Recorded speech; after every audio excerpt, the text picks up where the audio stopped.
Hello, my name is Simon and welcome to the Retro News Roundup. To start this month, how about Disney's ongoing attempts to enslave us all, this time with the announcement of a repackaged compilation of the Lion King and Aladdin games from the 90s. It includes the Mega Drive, Game Boy and Super Game Boy versions of Aladdin and the SNES version of the Lion King. It'll arrive on PS4, Xbox One, Switch and PC on October the 29th. In stark contrast to that news, Night Dive Studios announced it is currently working on an enhanced version of System Shock 2 for the PC. Next, Nintendo documentation, which detailed an upcoming wireless SNES controller for the Switch, was seen online, so we can safely assume games from the 16-bit system will be coming to Nintendo's newest console very soon. And finally, it would be remiss of me to miss out the news that Ion Fury, a love letter to 90s build engine shooters, was released last month on PC. The Switch got a lot of retro loving last month, with the usual slew of Arcade Archive titles to start: Victory Road, X Multiply, Versus Gradius, Pinball and Water Ski. Then there were two Sega Ages games, Puyo Puyo and Space Harrier.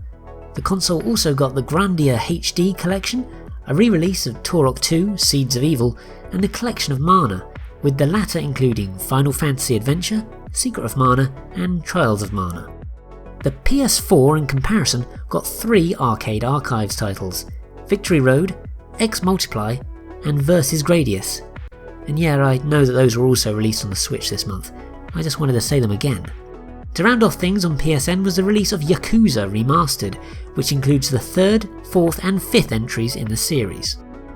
As for other new retro titles, there was the reappearance of the Head Over Heels remake on Steam. It now costs £5, whereas it used to be free to download. No, I have no idea why either. Also, if you're the one person who remembers Ty the Tasmanian Tiger, then I have just the news for you. A remaster for Switch, PS4 and Xbox One is inexplicably being crowdfunded, and it'll cost you $25 for a digital copy.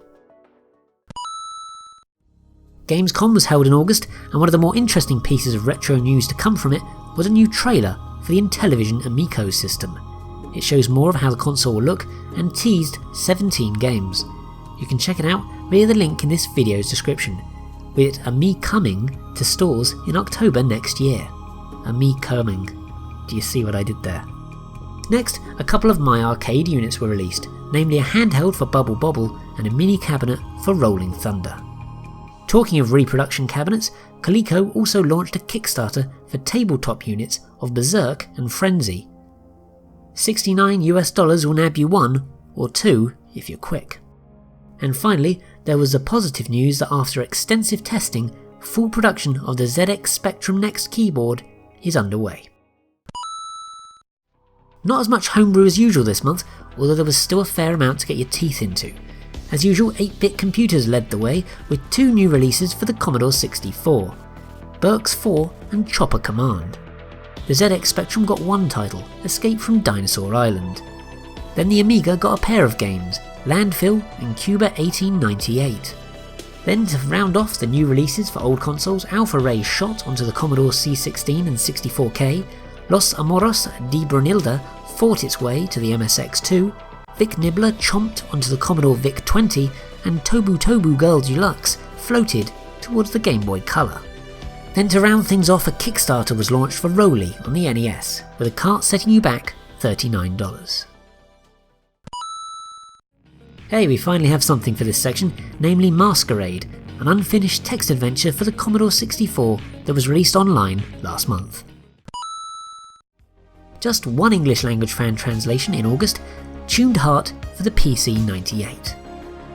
That's all for this month then, but thanks so much for watching. The show may not be around in its current format for much longer, so your support is massively appreciated. Don't forget to like, comment, subscribe, and most important of all, have yourself a great day. I'll see you again very soon. I can only die once.